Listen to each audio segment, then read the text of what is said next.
Buenas tardes a todos. Me alegra veros hoy aquí. Hay mucha gente de verdad. Mi nombre es Mijail, soy de la Casa Rusa de Madrid y hoy tenemos una conferencia interesante dedicada a los símbolos nacionales de Rusia. Estos símbolos ayudan a imaginar cómo es nuestro país, qué valores tenemos y qué parte de nuestra historia sigue viva hoy. Cada país tiene sus propios símbolos. Algunos son oficiales, como por ejemplo la bandera, el escudo, el himno. Otros son más culturales o tradicionales. Por ejemplo, instrumentos musicales, gastronomía, artesanía, animales, paisajes, em, pintores famosos o incluso cantantes, mucha gente. Todos ellos cuentan historias, guardan recuerdos y crean una imagen de la nación en el mundo. Quiero comenzar con una pregunta sencilla. ¿Qué símbolos pensáis cuando escucháis la palabra Rusia? Si tenéis ideas, podéis escribirlas en los comentarios y hoy vamos a descubrir muchos de ellos, ver qué significan, por qué son importantes para los rusos y vamos a ver mucho interesante. Luego habrá tres vídeos muy interesantes de verdad. Vamos a empezar, pasamos a la presentación. Y como dije, después de la presentación veremos algunos vídeos muy interesantes y educativos sobre cómo se producen los valenki y las balalaikas y también sobre otros símbolos importantes de Rusia. Así empezamos.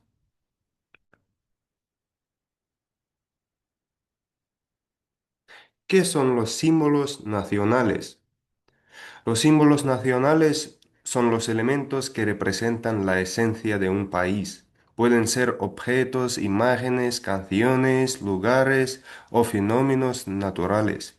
Estos símbolos conectan el pasado con el presente, ayudan a recordar tradiciones antiguas y a transmitirlas a las próximas generaciones. También muestran al mundo cómo es la cultura del país y qué valores tiene. En Rusia existen muchos tipos de símbolos y cada uno aporta una parte del carácter nacional. Símbolos estatales. Comencemos con los símbolos más conocidos y oficiales, el escudo de Rusia, la bandera tricolor y el himno nacional que muchos ya han escuchado. Aquí no puedo reproducir lamentablemente, pero es muy popular.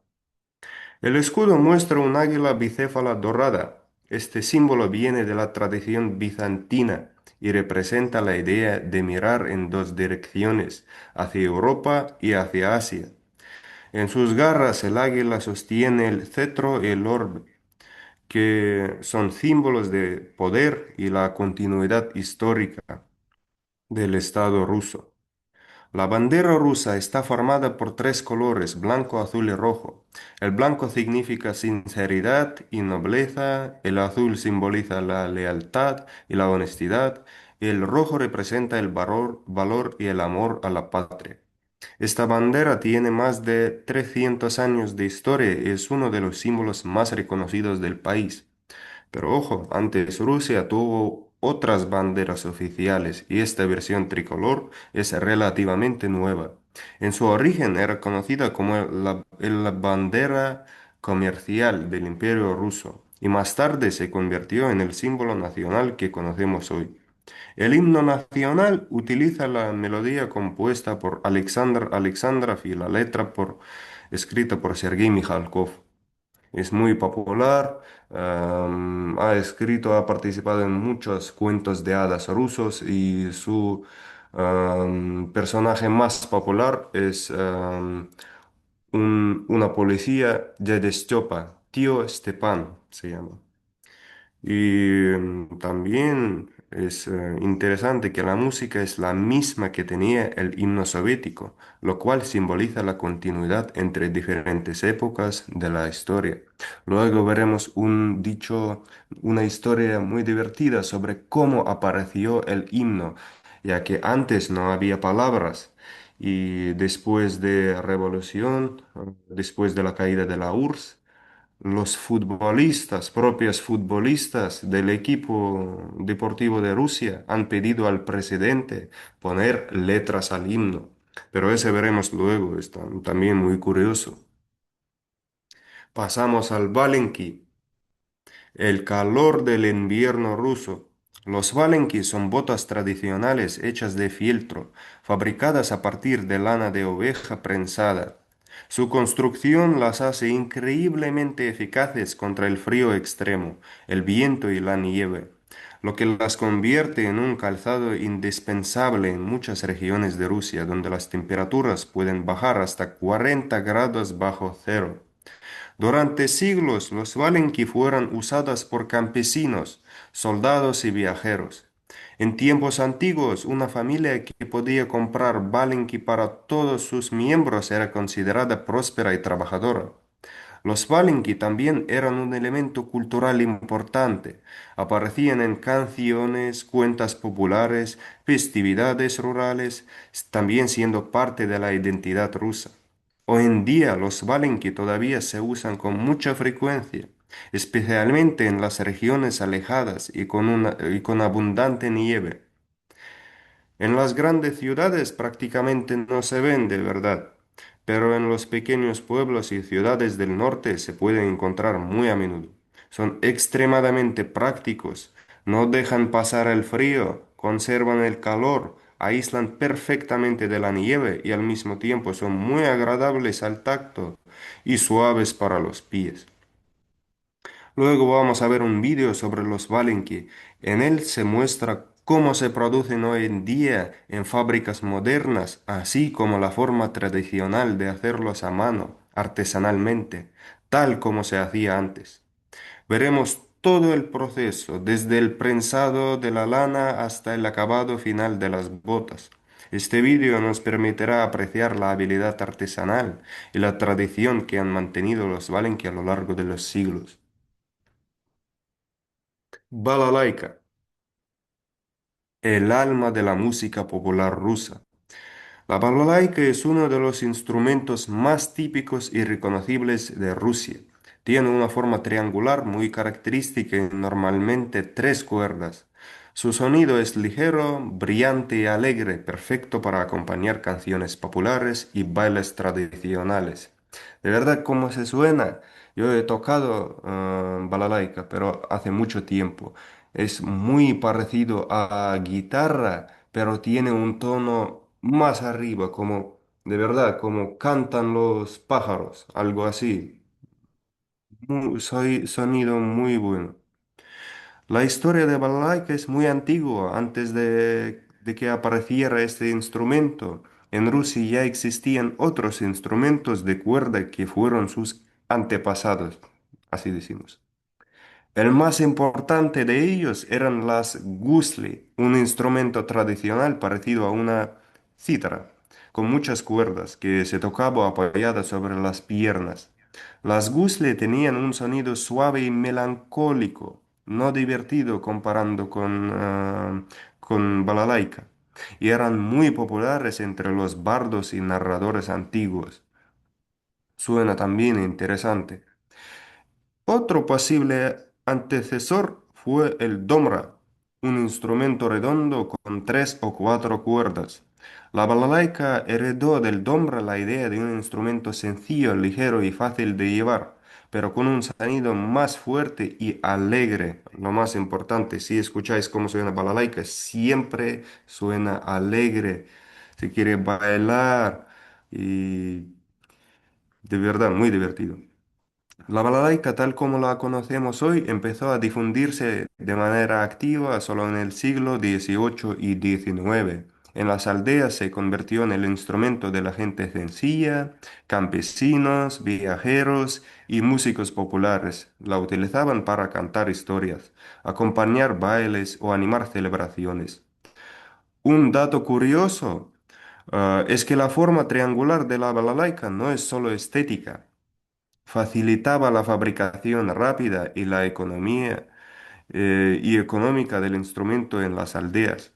Además, muchos músicos populares la decoraban con dibujos, tallas y colores vivos, convirtiéndola en una pequeña obra de arte. Como por ejemplo vemos hoy los cantantes hacen con sus guitarras.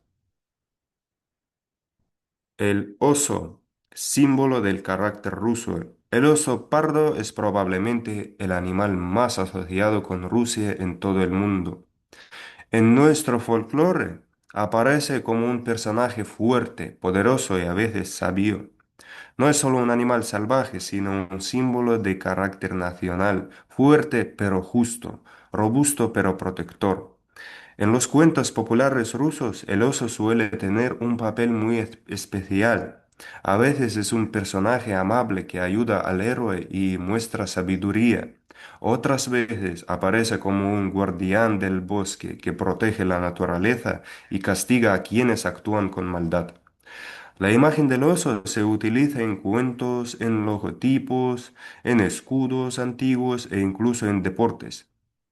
La figura del oso se volvió internacionalmente famosa con la mascota Misha, oso, de los Juegos Olímpicos de Moscú de 1980. Para muchos rusos el oso también simboliza la riqueza natural de los bosques y la necesidad de proteger la naturaleza.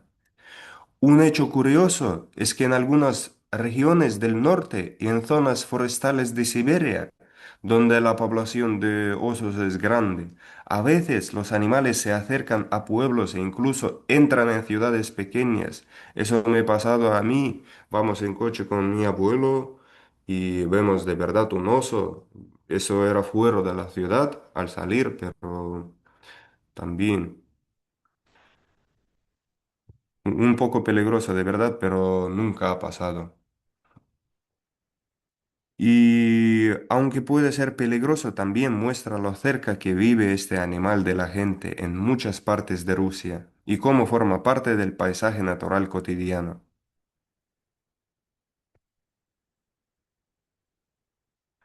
La taiga, los bosques infinitos de Rusia. La taiga rusa es el bosque más grande del planeta. Ocupa la mayor parte del territorio ruso y forma un inmenso mar verde de pinos, abetos y alerces, que se extiende desde los montes Urales hasta el Océano Pacífico. Este bosque produce una gran parte del oxígeno mundial y es hogar de miles de especies de animales y plantas. Muchas de ellas son muy únicas. Un momento, por favor.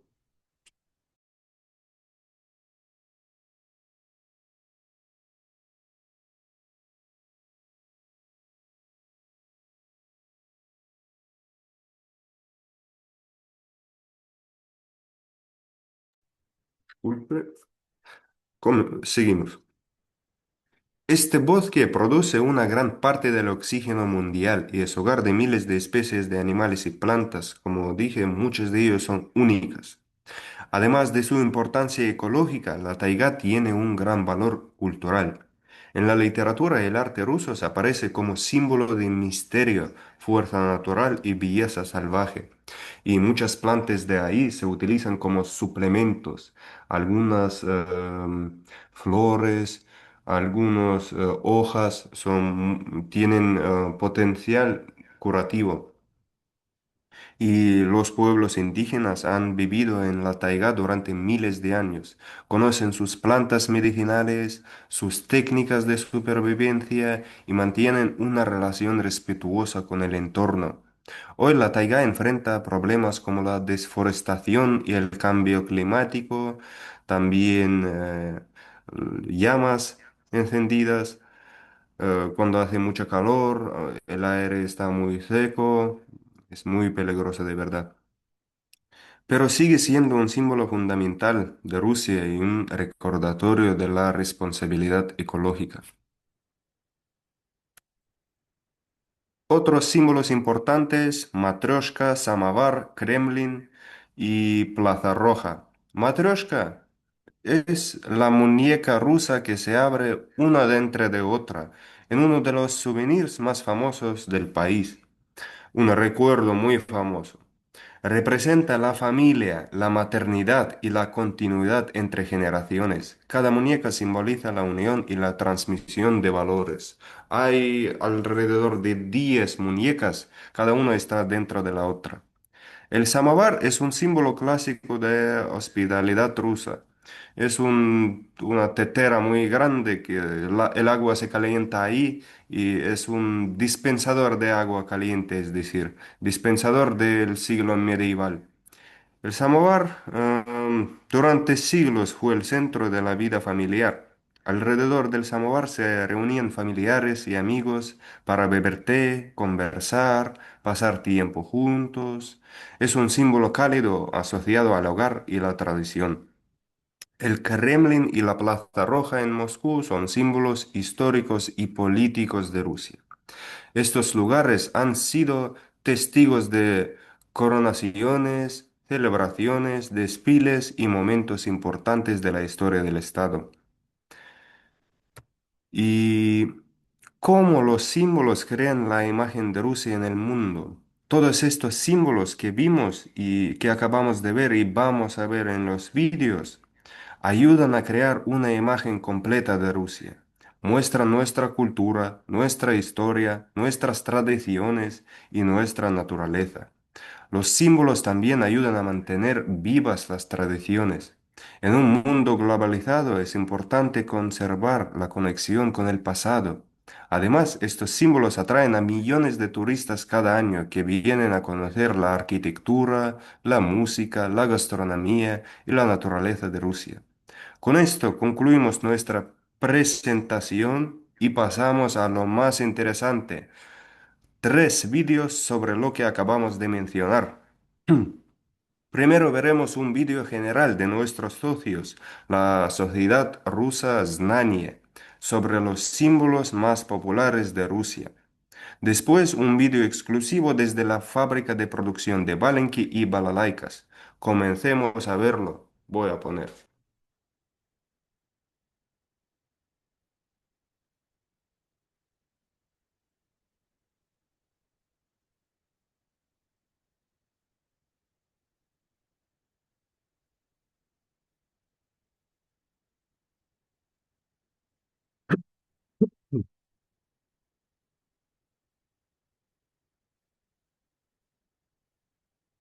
Espero que se ve bien. Si hay algún problema o algo así, me escribid por favor en el chat y vamos a ver el vídeo y yo voy respondiendo poquito a poco en los comentarios. Si tienen alguna pregunta, alguna duda, por favor escriben en el chat, voy a responder.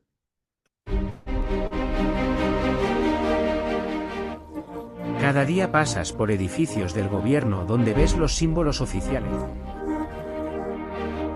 Puede ser el edificio de la administración de tu ciudad o pueblo, o puede ser un tribunal o una asamblea legislativa.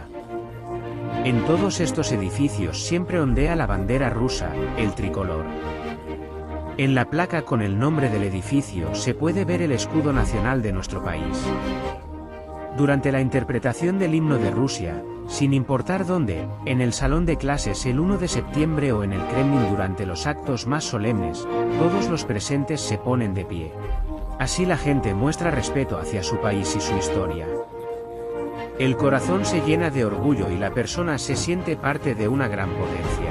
También hay símbolos no oficiales de Rusia. El más conocido es el oso. Existen también símbolos geográficos y culturales. ¿Qué emperador estableció el tricolor, la bandera de nuestro país? ¿Cómo es la bandera de la Marina rusa? ¿Por qué el abedul se convirtió en un símbolo no oficial de nuestra patria? ¿Qué osito voló pero prometió regresar? Los 3 colores de la bandera nacional de Rusia tienen su significado. Blanco, pureza y perfección. Azul, fe y fidelidad. Rojo, energía, fuerza y sacrificio de los guerreros que murieron por nuestra patria. Nuestra bandera, levantada hace más de 3 siglos en el primer barco de guerra ruso, siguió siendo símbolo de Rusia en los tiempos difíciles y complejos de su historia.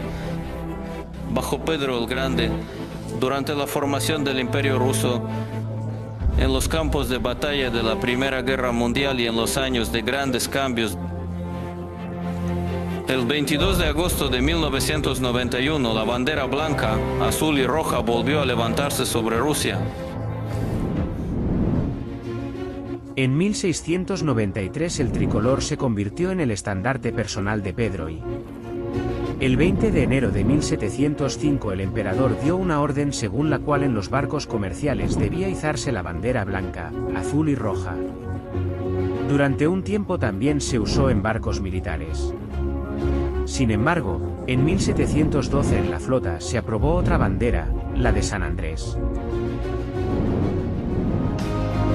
En todos los barcos militares, escuelas navales y fuertes ondea con orgullo la bandera de San Andrés. Una tela blanca con una cruz diagonal azul. ¿Pero por qué se llama así? El apóstol Andrés fue el primer discípulo de Cristo, por eso se le llama el primer llamado. Predicó el cristianismo. Lo capturaron y decidieron crucificarlo. Andrés pidió que su cruz fuera colocada en diagonal, para que no se pareciera a la del Salvador. Hoy el apóstol Andrés es considerado el protector de los pescadores, marineros y de todo lo relacionado con el mar.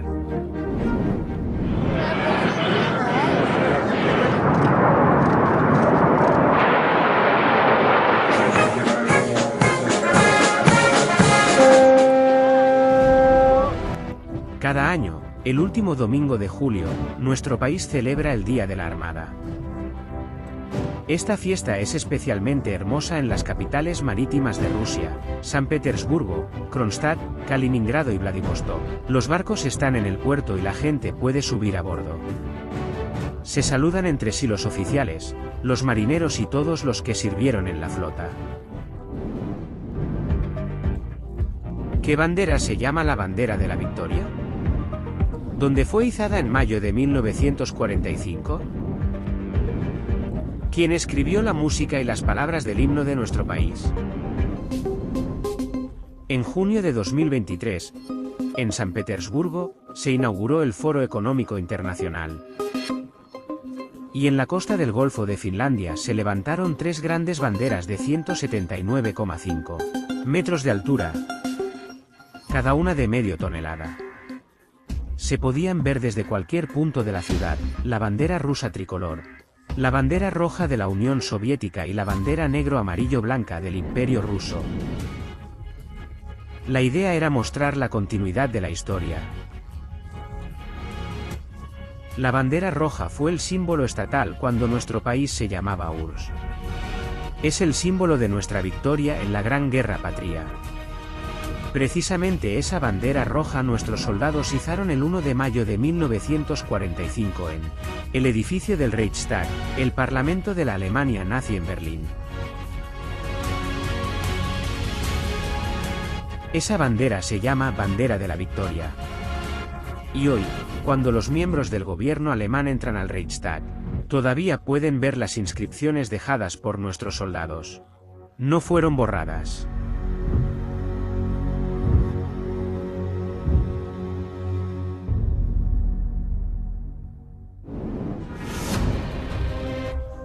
Otra bandera, la negro-amarillo-blanca, fue establecida en 1858 por el emperador Alejandro II. Los colores negro y amarillo correspondían al águila del escudo del Imperio Ruso. En la URSS el escudo era distinto, hermoso y complejo. En el centro estaban la hoz y el martillo, símbolos de la unión entre obreros y campesinos. Pero en la nueva Rusia surgió la necesidad de crear un nuevo escudo que al mismo tiempo mostrara la continuidad histórica. Un equipo de artistas y expertos en heráldica trabajó durante 3 años en él.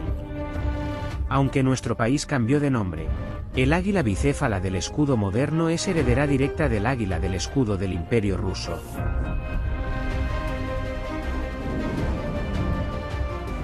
Rusia tomó el águila bicéfala de Bizancio, que estaba formada por los imperios de Oriente y Occidente, de ahí las dos cabezas.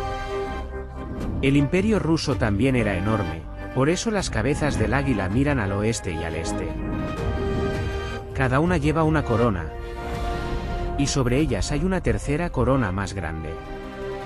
En el pecho del águila hay un jinete plateado que mata a un dragón. Se asocia con San Jorge el Victorioso, protector de Moscú. Su imagen se puede ver en el escudo de Moscú. El águila sostiene el cetro y el globo imperial. Por cierto, si quieres crear un emblema para tu grupo estudiantil, puedes incluir la bandera tricolor de Rusia. Desde 2008 los ciudadanos y asociaciones del país pueden usar legalmente la bandera nacional y su imagen en la vida diaria. Por ejemplo, si pasas un examen difícil con excelente nota, puedes colgar la bandera rusa en tu balcón. Antes de la revolución, el Imperio ruso tenía su himno. Comenzaba con las palabras «Dios salve al zar».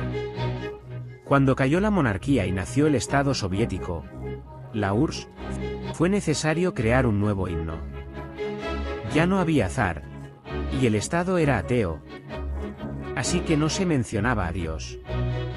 En la URSS se empezó a construir el socialismo, y las palabras del himno debían corresponder a la nueva época. No por casualidad el nuevo himno fue escrito en 1943, durante la guerra. Tenía que unir al pueblo. Las palabras fueron escritas por el Registán y Sergei Mikhalkov.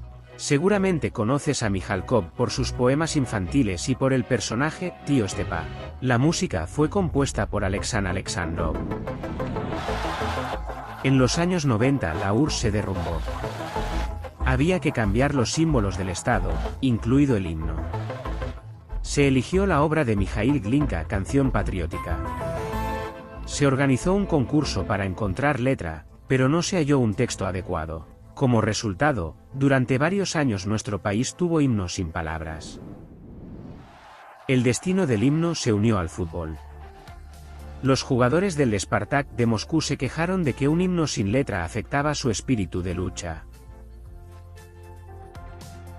En el año 2000 los deportistas informaron de esto al presidente Vladimir Putin. Pero incluso sin esa queja, era evidente que se necesitaba un himno con letra clara y memorable. Se consideraron muchas propuestas y cartas de ciudadanos. Finalmente, se volvió a la música de la época soviética, y las nuevas palabras fueron escritas nuevamente por Sergei Mikhalkov. Ahora, en todas las escuelas de Rusia, el 1 de septiembre el himno nacional se interpreta obligatoriamente.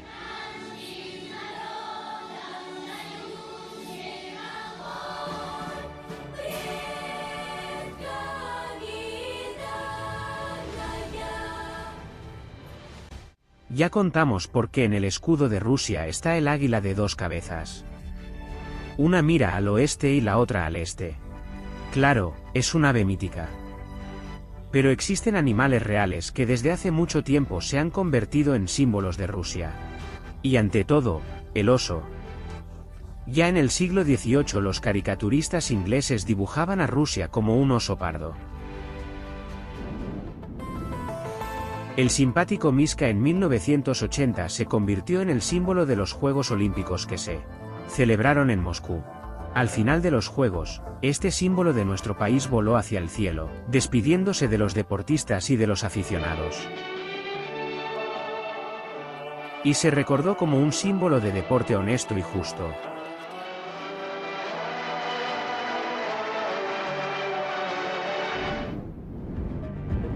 ¿Dónde se encuentra el centro de Asia? ¿Dónde cruje el aliento en invierno?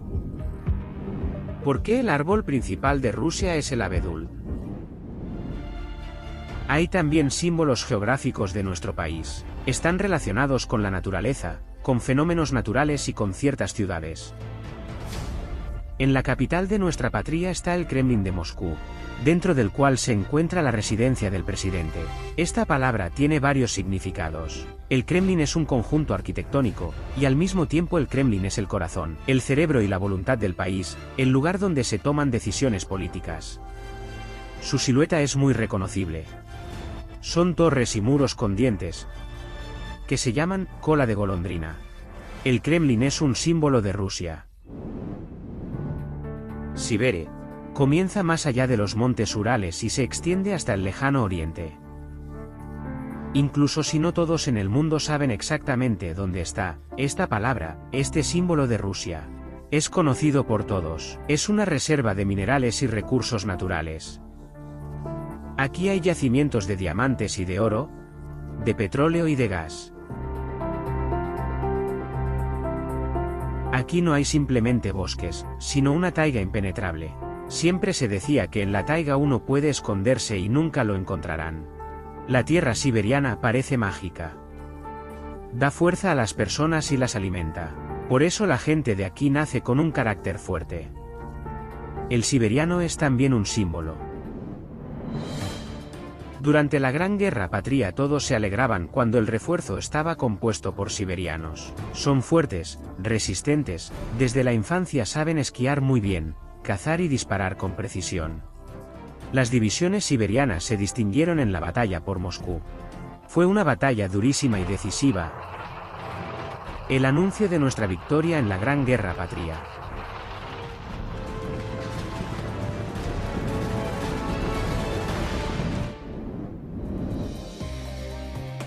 El centro geográfico de Asia, también es un símbolo de Rusia.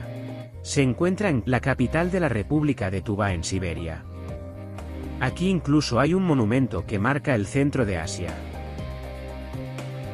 Otro lugar en Siberia es Oymyakon, un pueblo en Yakutia. En los años 1990 aquí llegaron muchos turistas de diferentes países, y hasta hoy no disminuye su número. Todos quieren sentir el frío extremo y probar hígado congelado, un manjar yakuto. Y hay mucho que mostrar. Por ejemplo, un gigantesco refrigerador natural en una montaña, donde incluso en verano se pueden ver esculturas de hielo. En 1926 el científico Sergei Obruchev hizo la suposición de que el polo del frío del hemisferio norte se encuentra en el valle de Oymyakon.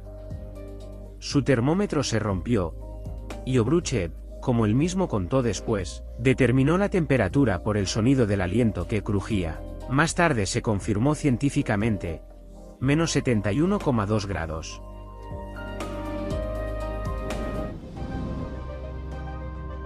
En Siberia está el Baikal, el lago más profundo del planeta, una enorme reserva de agua dulce. Su edad es de 25-35 millones de años, lo que lo hace muy único. El Baikal está en la parte sur de Siberia Oriental. Su superficie es de más de 31.000 kilómetros cuadrados. Si miras un mapa, siempre verás Baikal de color azul oscuro.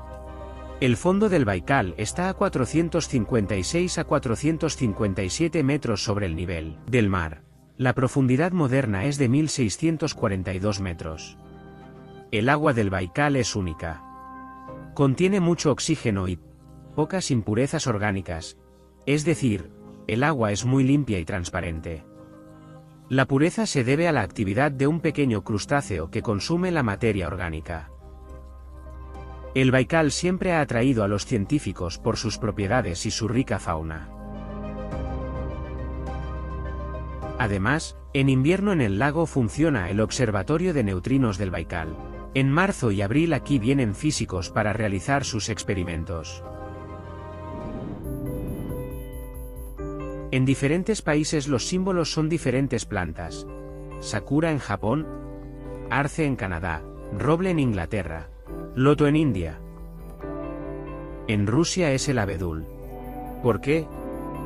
Porque es el único árbol con corteza blanca.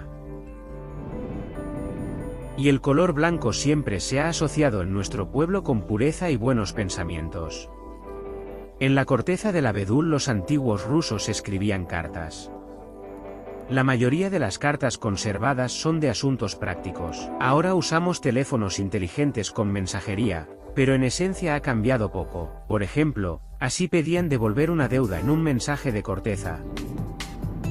No perdones 3 grivnas. Si no las devuelve, llévalo ante el anciano Yakun, una gramota de Nóvgorod. Si querían hacer un cumplido a una chica, la comparaban con un abedul esbelto. con ramas de abedul. Todavía hoy en algunos pueblos decoran las casas en una de las principales fiestas cristianas, la Trinidad. Seguramente todos conocen el poema de Sergei Yesenin dedicado al abedul.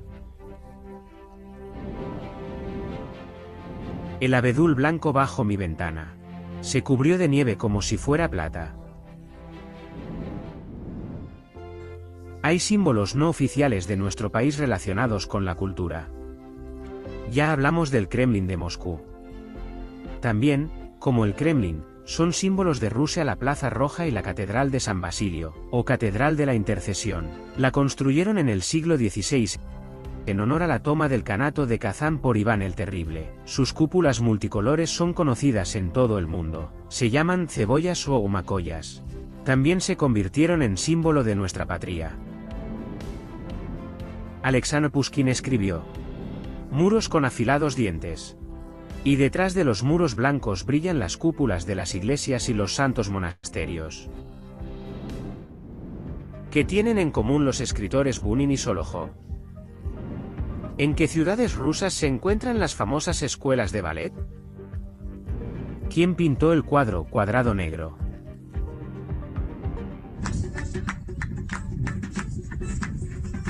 En nuestro país viven muchas nacionalidades. Solo en la República de Daguestán hay más de 30. En Siberia viven yakutos, evenos, evenkis, tuvinos, buryatos. Cada pueblo tiene su lengua. Pero el ruso se convirtió en el idioma que los une a todos.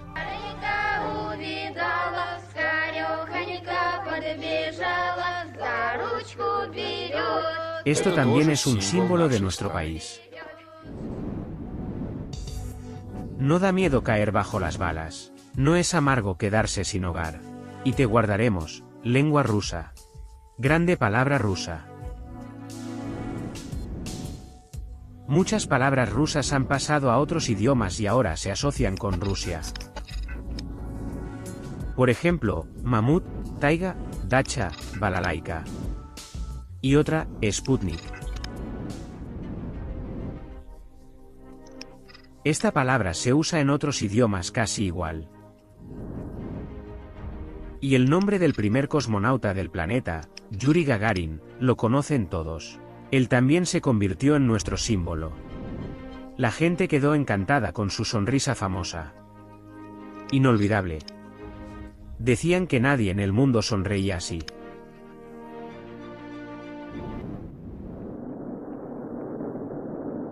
Rusia es una potencia espacial. El 4 de octubre de 1957, la URSS lanzó el primer satélite artificial de la Tierra. Este evento marcó el inicio de la era espacial. Y el espacio se usa tanto para defensa como para ciencia. Símbolos de Rusia se convirtieron también la música de Tchaikovsky, Raimáninov y Borodín. Estas obras las conoce todo el mundo. En 1958, en el concurso del compositor en Moscú, ganó el pianista estadounidense Van Cliburn. Tocó precisamente el primer concierto de Tchaikovsky. Esta interpretación mostró que los pueblos y los países pueden unirse gracias a la gran música rusa. Así suena el primer concierto de Piotr Ilich Tchaikovsky.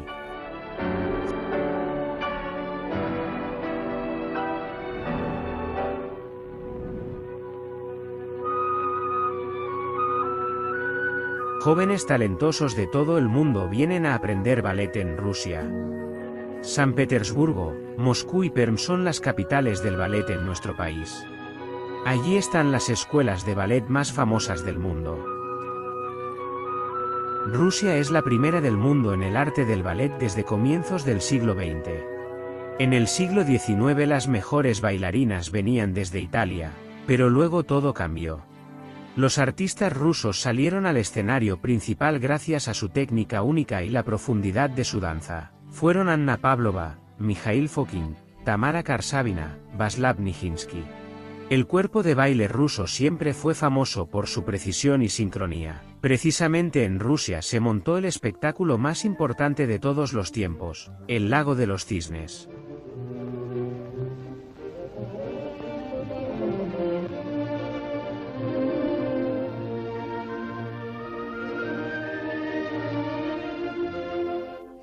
En Europa la moda por lo ruso comenzó con las temporadas de Diaghilev en los años 1910. Sergei Diaghilev fue el primer productor del mundo en el sentido moderno. Reunió a grandes coreógrafos, artistas y compositores, y mostró en Europa una Rusia inesperada. Una mezcla de culturas europeas y asiáticas, cuento oriental y al mismo tiempo teatros populares rusos. A principios del siglo XX la bailarina rusa más famosa era Anna Pavlova, la mejor cisne moribunda. En los años 1950 la mejor Julieta fue Galina Ulanova.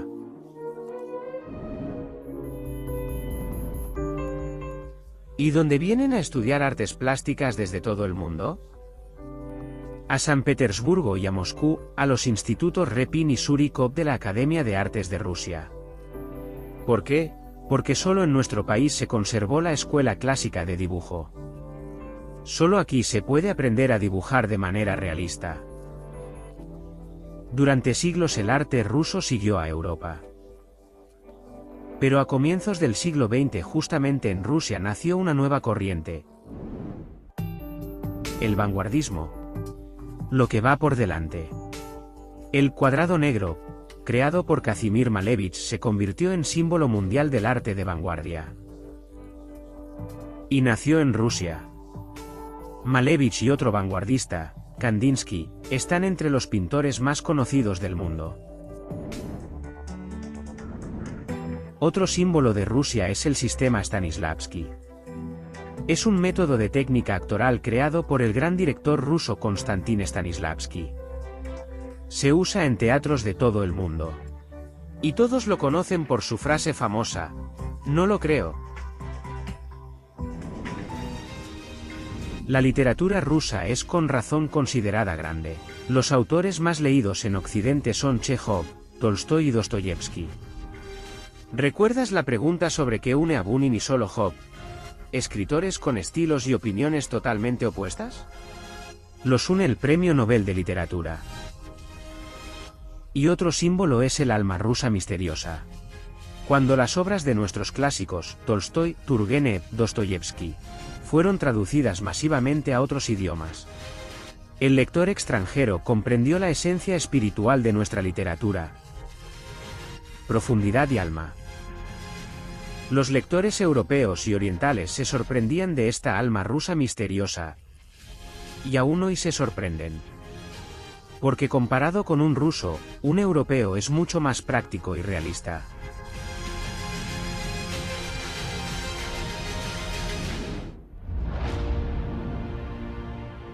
Nuestro país tiene símbolos estatales oficiales.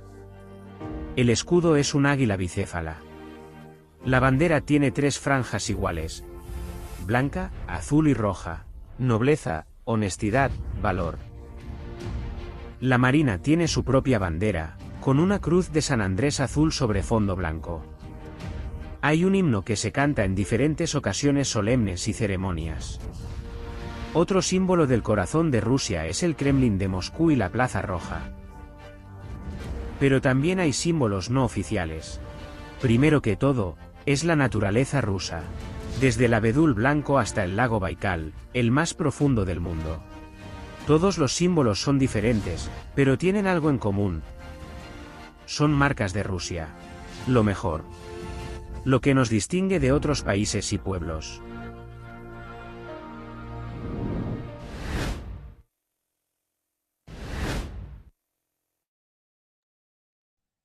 Acabamos de ver un vídeo de nuestros socios, la Fundación Znanie. Creo que no falta nada. Si falta algo, escribid en los comentarios qué añadiríais vosotros y qué símbolos creéis que faltan.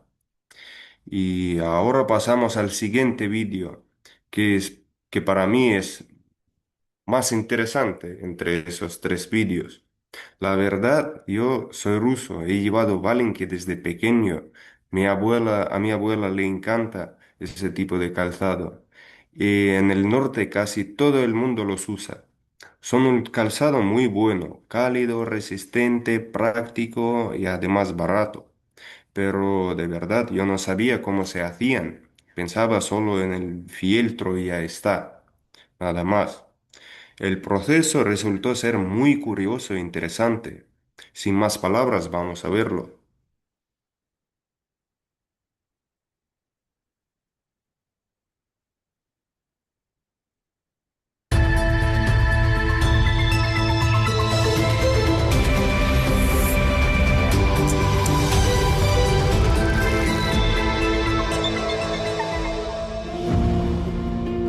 Érase una vez Rusia,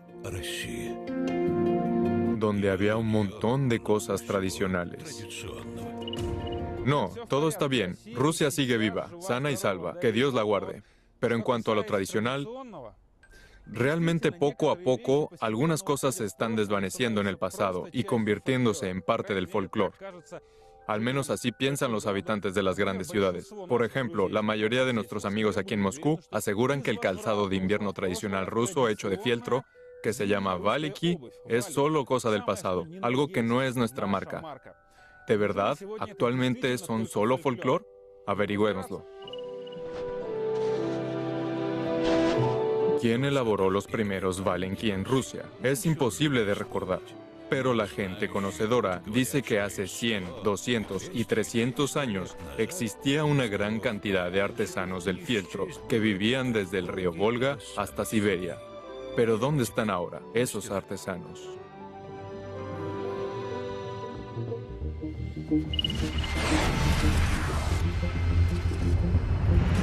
Kineshma es la segunda ciudad más importante de la región de Ivánova.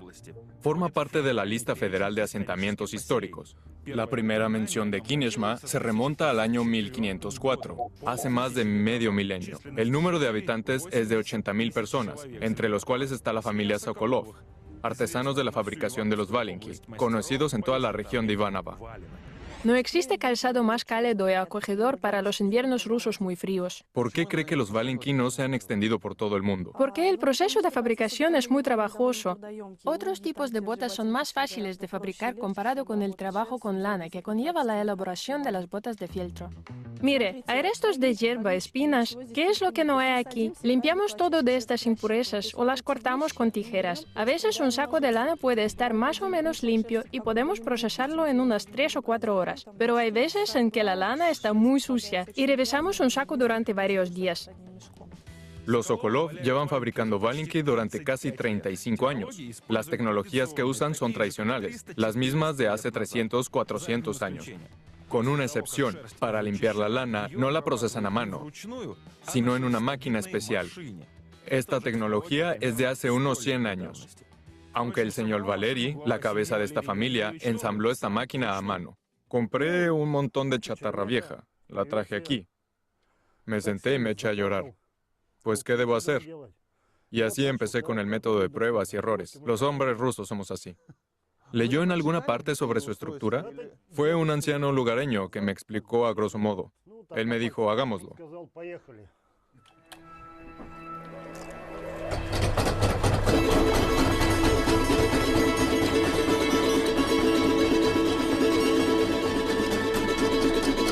Si se acerca un poco más, nos queda más clara la esencia del proceso.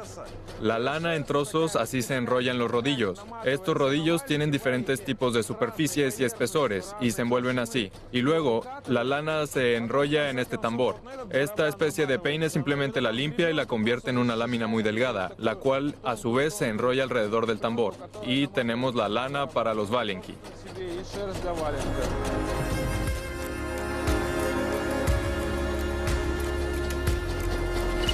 Tomas así la mitad, preferiblemente parejo.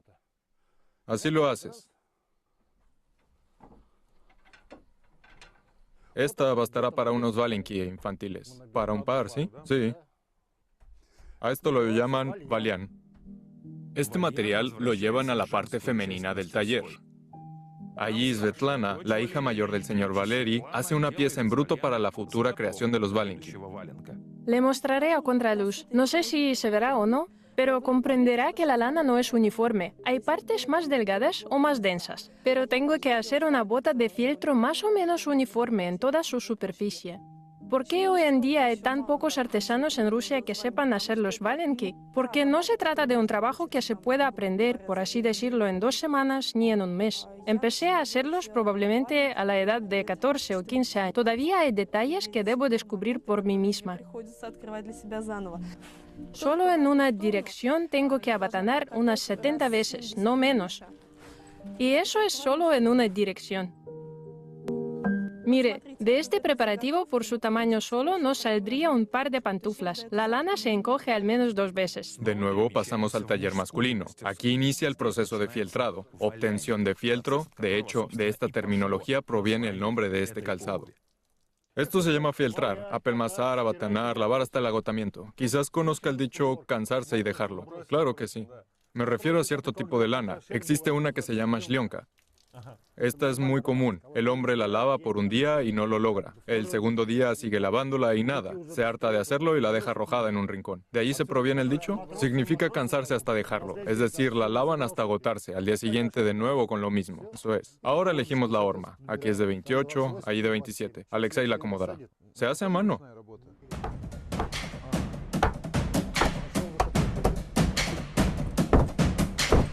Una vez lavados los valenki, los ponemos en la estufa. Se secan durante la noche. Pasando las 24 horas, ya inician su limpieza. Las imperfecciones las cortamos con tijeras y listo. Como dijo Pedro el Grande, el mejor remedio para la resaca es la sopa de col y los valenki para los pies descalzos.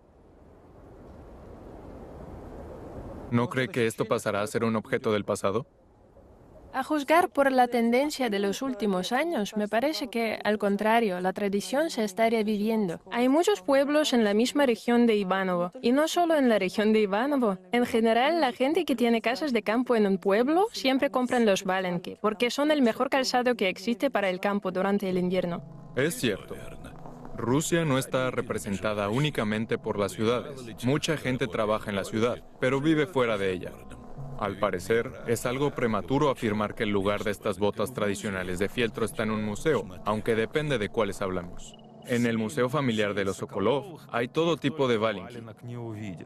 En su momento, la familia de artesanos Sokolov organizó todo un museo en Kineshma. En ese museo se relata la historia sobre este tipo de calzado de fieltro, muestra algunas etapas de su fabricación y presumen de sus logros.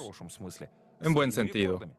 En el Libro Nacional de Récords están registrados los valenki de una longitud de pie de 6 milímetros. Aplicando la tecnología tradicional que acabamos de ver, nadie más ha hecho algo así. Es un récord. Estos valenki los hizo personalmente Valery. El récord dentro de Rusia no le fue suficiente. Intentó solicitar su récord mundial en el libro Guinness, aunque le respondieron que el logro no era tan significante. Si dicen que no les gustan los récords más pequeños, si les parece insignificante, entonces haré los más grandes. Así se dio este récord de Kineshma, con una bota de altura de 178 centímetros.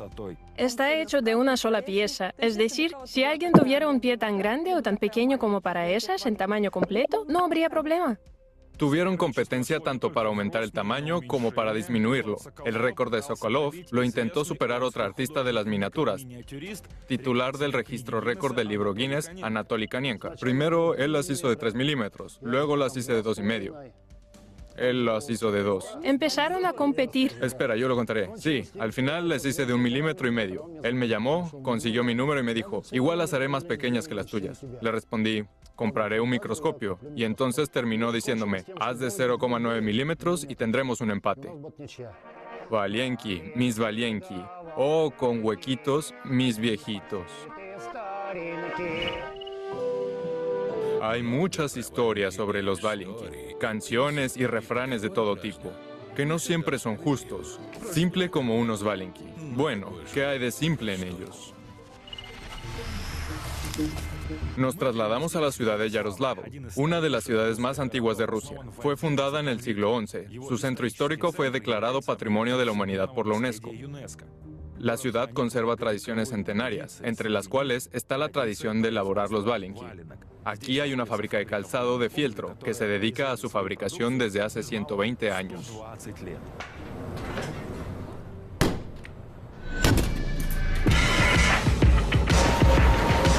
Esto no se parece al taller de Sokolov con su atmósfera de cuento de hadas ruso. Aquí, en esta fábrica, a la mente te vienen siempre la palabra industrialización.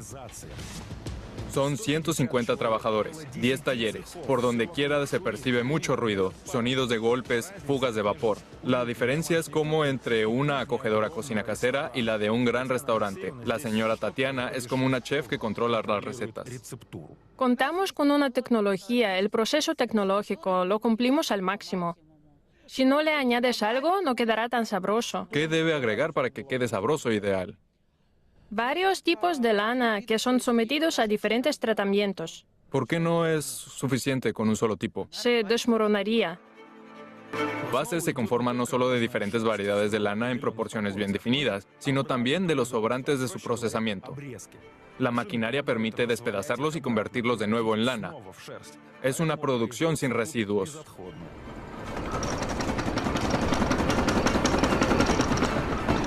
Esto es un cono. Luego lo ponemos en un cinturón, vertemos el agua y lo frotamos 2 veces. A partir de este cono se obtiene una forma y el grosor de nuestra futura bota de fieltro.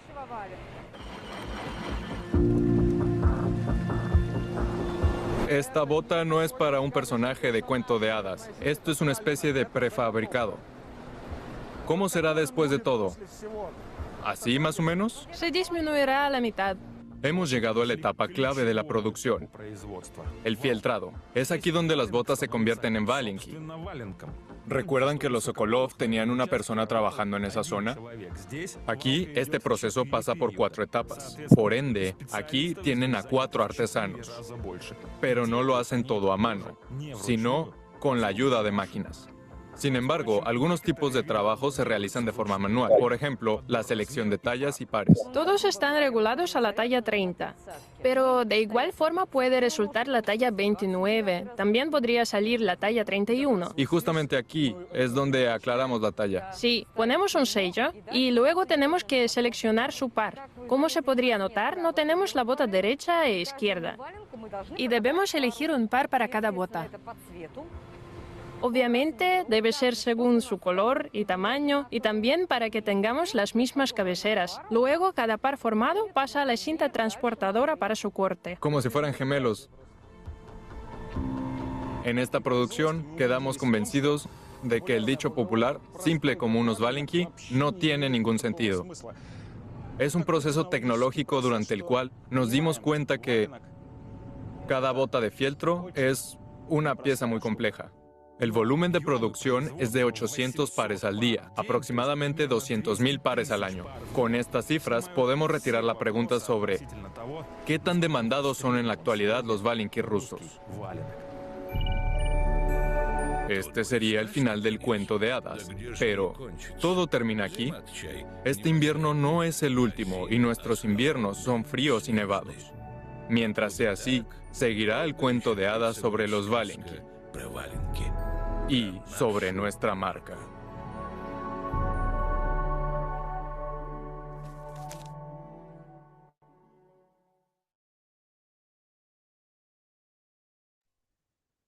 Y así es, vimos 2 maneras de fabricar valenki, una manera artesanal y otra en fábrica.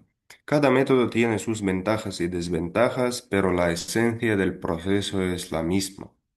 El Museo de los Valenki también parece un lugar muy interesante, yo sin duda lo visitaría. Y ahora pasamos a la balalaika. Vamos a ver cómo se fabrica una balalaika y también veremos un vídeo sobre el Museo de Balalaika. También bastante interesante. Vamos a verlo. Por cierto, escribid en los comentarios sobre qué les interesaría ver, sobre qué objetos, la historia y algo así. Vamos. También hacemos este mismo Y vídeo. quizás suene trivial, pero Sí, correcto. Vamos.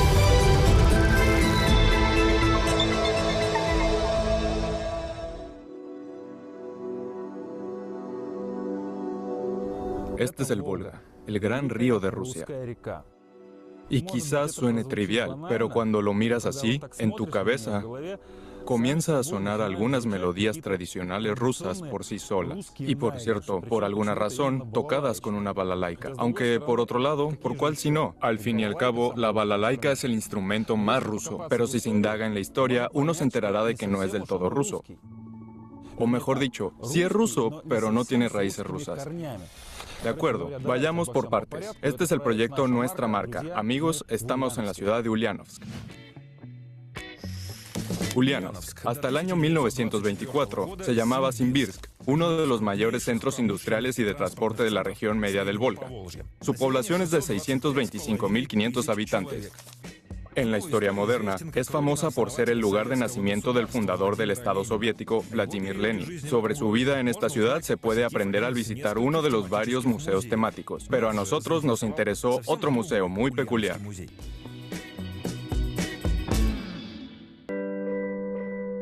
La balalaika es uno de los principales símbolos de la cultura rusa. Este honor lo recibió entre los siglos XIX y XX. Gracias al músico y compositor Vasily Andreyev. Fue él quien logró integrar la balalaika del ambiente folclórico al musical académico y aumentar su popularidad significativamente. El Museo de la Balalaika de Ulyanovsk resultó ser un lugar bastante visitado. Los recorridos salen uno tras otro.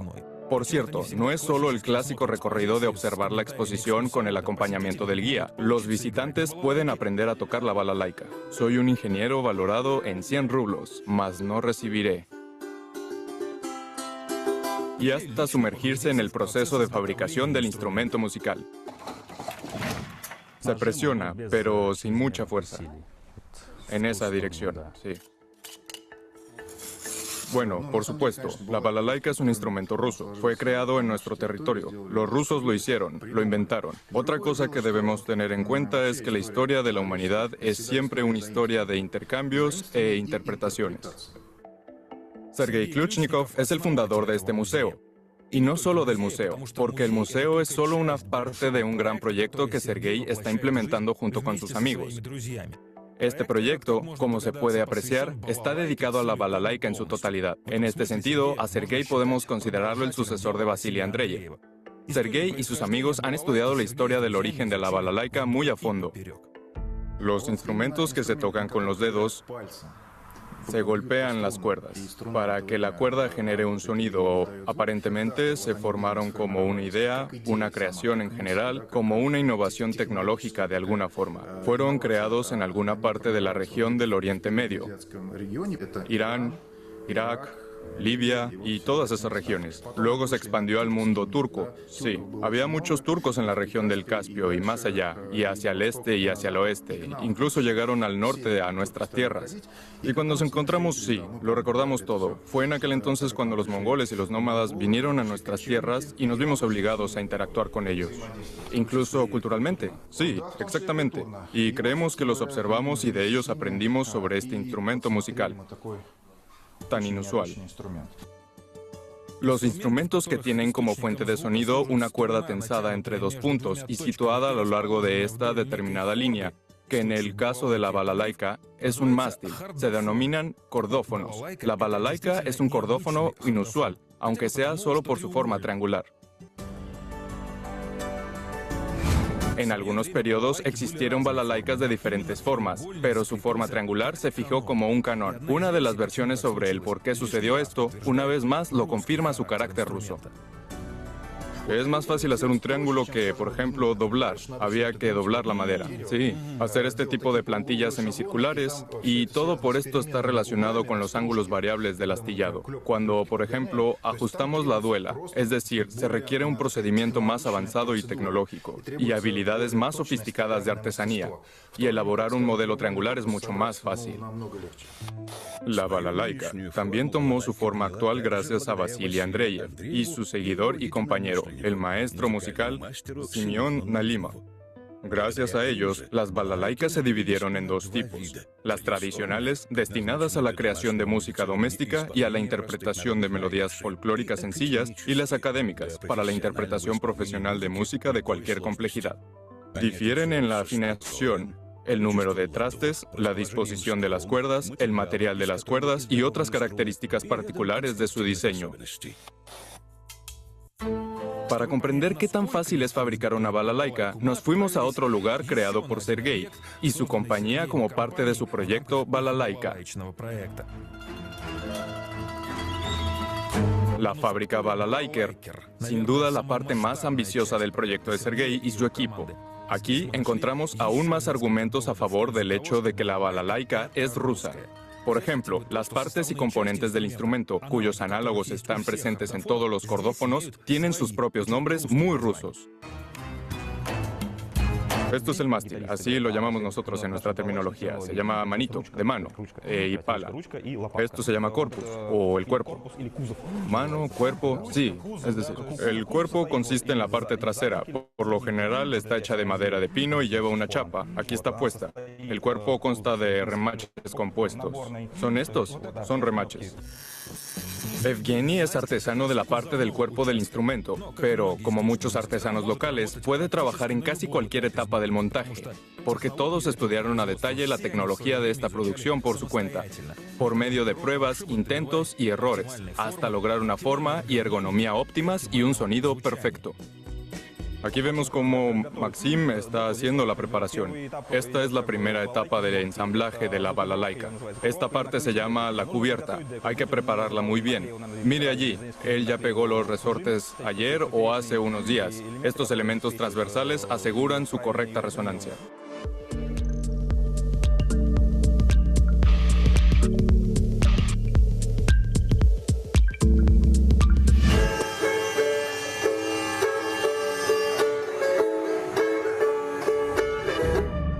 Además, Evgeny, como muchos artesanos de esta fabricación, toca la balalaika. Esto es algo muy obvio porque, en primer lugar, si no fuese aficionado a la música, sería difícil evaluar la calidad de su trabajo y, en segundo lugar, porque es bastante fácil dominar la balalaika tradicional. Para tocar melodías tradicionales, solo necesitas aprender 3 posiciones. Más bien, existe un acorde llamado porche. Tócala 4 veces, pellizcando hacia abajo. 1, 2, 3, 4. Luego va un acorde muy interesante, se llama campo. No se presiona nada. Se toca con las cuerdas al aire. 1, 2, 3, 4. Y también hay uno muy simpático que es simétrico al porche. Se llama casita. 1, 2, 3, 4. Y regresamos al campo de nuevo. 1, 2, 3, 4. Y así en círculo, volviendo al porche. Porche, 2, 3, 4. Campo, campo, campo, campo. Casita, casita, casita, casita, campo. Es la melodía tradicional que se llama Podgorny.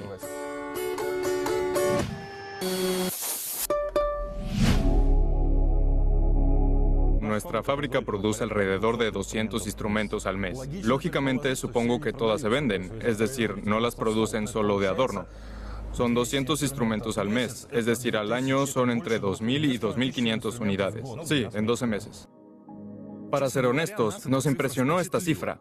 No esperábamos que la balalaika fuera un instrumento tan popular hoy en día. Aunque a pesar de eso, a escala nacional, estos volúmenes son muy pequeños. Digan lo que digan, el instrumento más ruso en su propio país se ha vuelto algo exótico. A veces nos encontramos con el hermetismo y el conservadurismo de parte del mundillo musical del folclore ruso.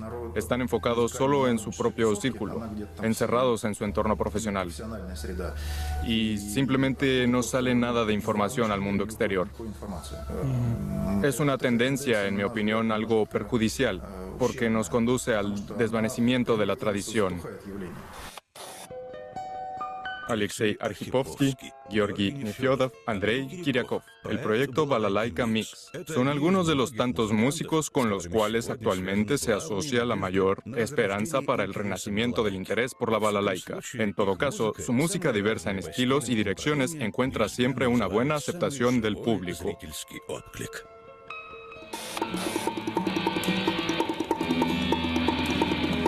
Toqué en varias bandas musicales. El estilo y la dirección de la música que tocamos en diferentes proyectos varía. Nos trasladamos a Moscú. Estamos en uno de los clubes de la capital. El músico de San Petersburgo, Georgi Nefyodov, está preparándose para dar un concierto aquí. Hoy tocará uno de sus grupos musicales, la banda Palabra de Paz.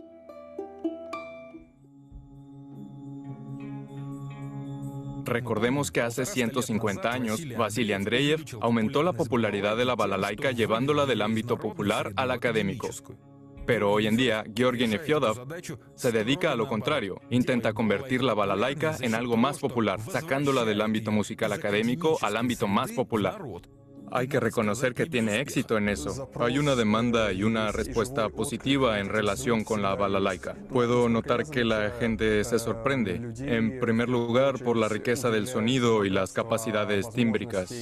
Veo que la reacción más común de una persona promedio, por así decirlo, es algo como, vaya, nunca imaginé que fuera posible tocar algo semejante con una balalaika.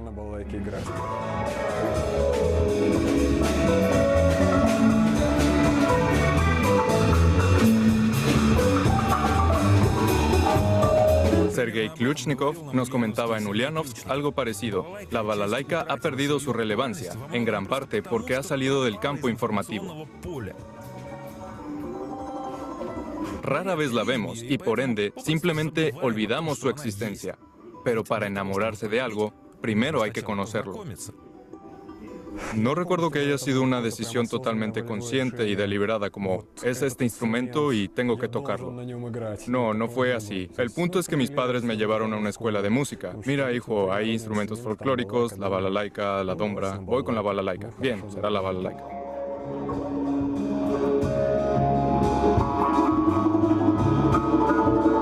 Recuerdo que me despertaba por las mañanas y mi balalaika estaba al lado de mi cama. La tomaba, lo primero que hacía al despertarme era agarrar mi balalaika y tocar algo. Simplemente me quedaba sentado en mi cama con ella. Tocaba algo, luego la guardaba y solo después me iba a lavar los dientes y todo eso.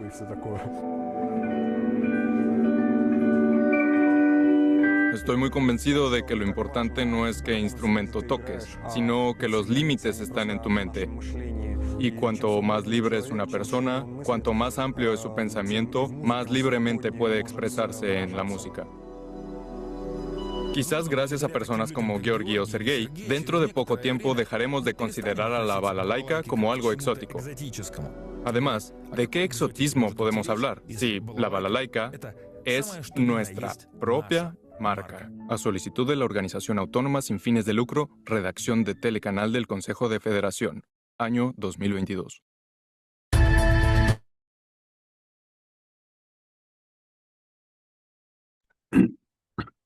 Bueno, vimos sobre algunos de los símbolos de Rusia, vimos vídeos sobre los más populares, nos acercamos al proceso de fabricación de los palenque y también de las balalaika. Los palenque vimos cómo se hacen artesanalmente, también cómo hacen en fábricas. Espero que os haya resultado interesante. Por favor, escribid en los comentarios qué temas os gustaría ver en los próximos episodios. Por ejemplo, de algunos elementos de cultura, canciones, obras de arte, literatura o también, si os interesa más, acontecimientos políticos, históricos, un proceso histórico, un hecho. Por favor, escribid en los comentarios y prepararemos especialmente para ustedes. Estaremos encantados de veros de nuevo. Con vosotros estuvo Mijail de la Casa Rusa en Madrid. Que tengáis una buena tarde y до свидания, que significa hasta la vista. Veo los propuestas, la caída del muro de Berlín, verdades ocultos. Bueno, bueno, literatura, historia, música. Bueno, voy a apuntar esto. También escribid, por favor, en los comentarios si os aparece alguna idea nueva en las redes sociales de Telegram, WhatsApp, Facebook, lo que sea. Siempre estamos atentos y dispuestos a sus ideas. Muchísimas gracias a todos. Un gusto. Hasta luego.